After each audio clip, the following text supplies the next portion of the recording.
100% মানা হচ্ছে, ববিদা কিন্তু 15 দিনের রোস্টার ওতে একটা লোক তো আমার তো আর প্রত্যেকটা গলিতে একটা করে লোক দেওয়া সম্ভব নয়।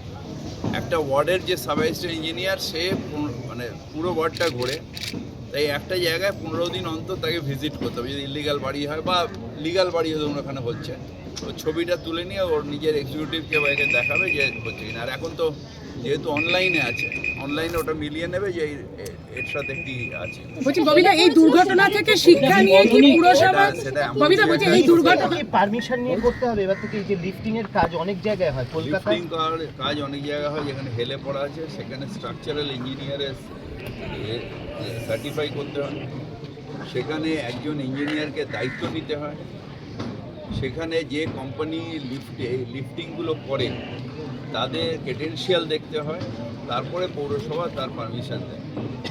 আর কলোনির ক্ষেত্রে বাড়ি কতটা হবে?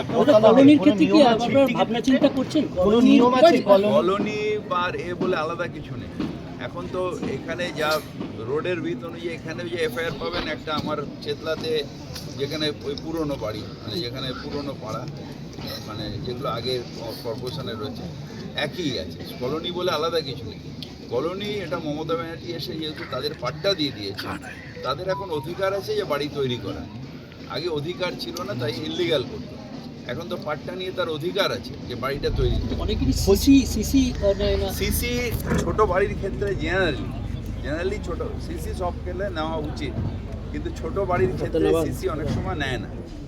তার কারণ হচ্ছে যে প্রমোটার থাকে সে কি করে, বিল্ডিংটা বানালো, এবার যে ভদ্রলোক কিনবেন সে একটা জায়গায় ভাড়া দিচ্ছে, আবার এখানে ধরুন ব্যাংক লোনে সে নিয়েছে, এবার ব্যাংকে ধরুন বাড়িটা 1 বছরের মধ্যে করার কাজ, এখানে 1.5 বছর 2 বছর হয়ে গেল, তার ব্যাংক লোনও কাটতে শুরু করে দিল, আবার ভাড়াও দিতে শুরু হয়ে গেল। তো লোকটার অবস্থা এমন হয়ে যায় যে অনেক সময় যে অর্ধেক আনফিনিশ অবস্থায় তার মাথা গোজার মতন হলেই ঢুকে পড়ে। সেই জন্য এটা মানুষের কম্পালসান হয়ে যায়।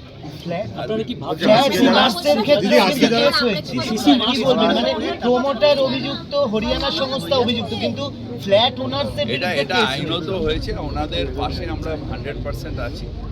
তার কারণ ওনারা হচ্ছেন অ্যাকচুয়াল ভিকটিম।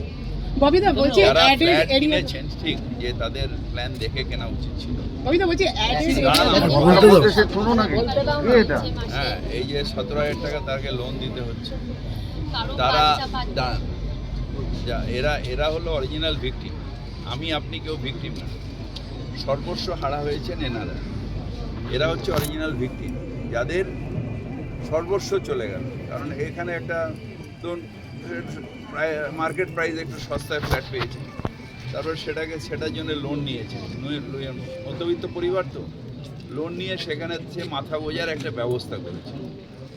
এবার সেই বাড়িগুলোর সবসময় যে নিয়ম অনুযায়ী যে তাকে সিসি দেখে নিতে হবে, তাকে কি বলে প্ল্যান দেখে নিতে হবে, প্ল্যান স্যাংশন আছে কিনা দেখে নিতে হবে, তারপরে রেজিস্ট্রি হয় জেনারেলি।